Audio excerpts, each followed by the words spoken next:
All right, ladies and gentlemen, welcome back to the channel, guys. Today with a Houston Rocket weekly preview. They play the Boston Celtics tonight. They have 3 games on the slate, but before we get into this video, if you guys enjoy it, be sure to hit that like button, hit that sub button. We're trying to hit 1,000 subs on this Rockets channel by the end of the year, so I appreciate all you guys. Obviously, hence the name. We post Rocket videos on this channel every single day. So the Rockets, they have a little bit of a tough week ahead.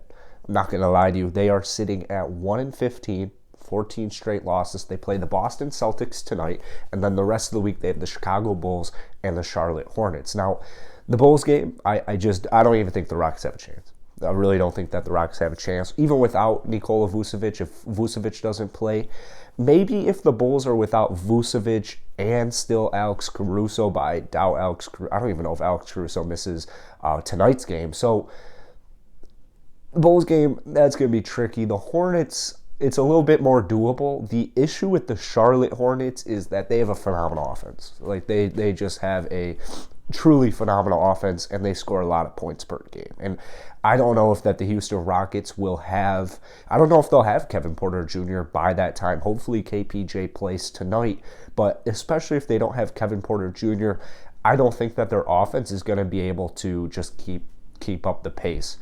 Hopefully I'm wrong. Now, tonight sucks because Jaylen Brown, who has missed like at least 2 weeks, he makes his return tonight. Hopefully he is rusty. Now, the Celtics, they're 9-8. They're not having a great year, but at the same time, they're not having a horrible year. They're not that bad of a basketball team, and they've won 2 straight games. They won like 4 out of their last 5.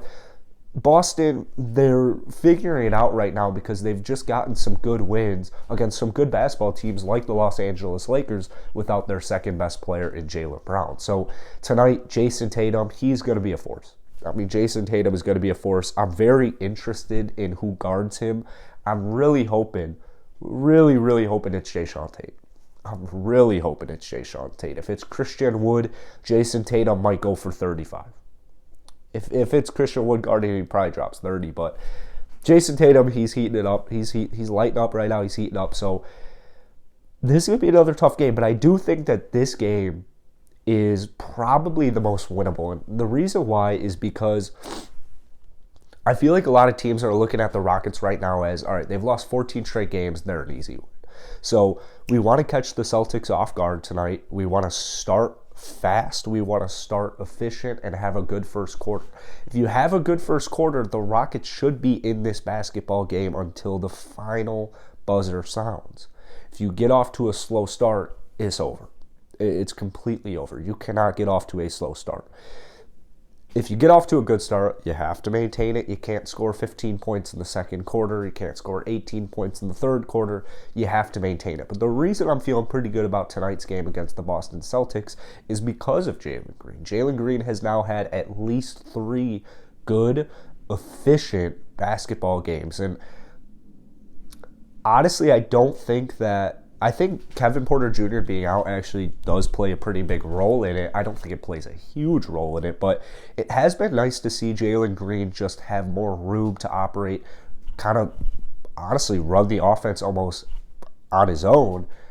He's just generating a lot more good looks. And for some reason, the court, it's being spaced out a lot better right now. I think Daniel Theis not starting really helps out that case as well. So when Kevin gets inserted back into the starting lineup when he returns from injury, I think he's going to thrive even more as well now that Daniel Theis is out, because Theis, outside of defensively, he just doesn't do much on offense. He's really just sticking behind the three-point line, which is great because he gets open 3-point looks, but he's shooting like 0-5, 0-4 from downtown most nights. So tonight, I think it's Jalen Green's night. Scottie Barnes in his, the second game for the Raptors? Maybe it was the third game for the Raptors, but in either the second or the third game for the Toronto Raptors, Scottie Barnes went absolutely off against the Boston Celtics. Now, granted, this was even before Marcus Smart had those comments. The Celtics have kind of had like an awakening, almost like a rebirth since those Marcus Smart comments. But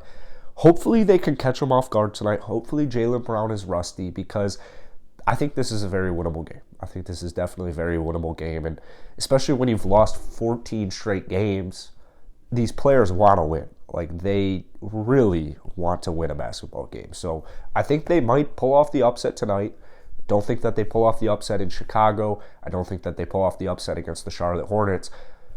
If they beat the Boston Celtics tonight, then those two are a little bit more in play. Maybe not so much the Chicago Bulls. They're the first seed in the East right now. But like I said, if they're without Vucevic, if they're without Caruso, who really knows? But that's it for today, guys. Let me know what you think the Rockets... Let me know what you think the Rockets will do down below in the comment section. I'm predicting a 1-2 week. I still think the Rockets will have 7 wins by the end of 2022. Once the month hits December, things should start to get a little bit easier for this Rockets unit. So that's it for today, guys. Hit the like button, but most importantly, hit that subscribe button. I'll see you guys tomorrow.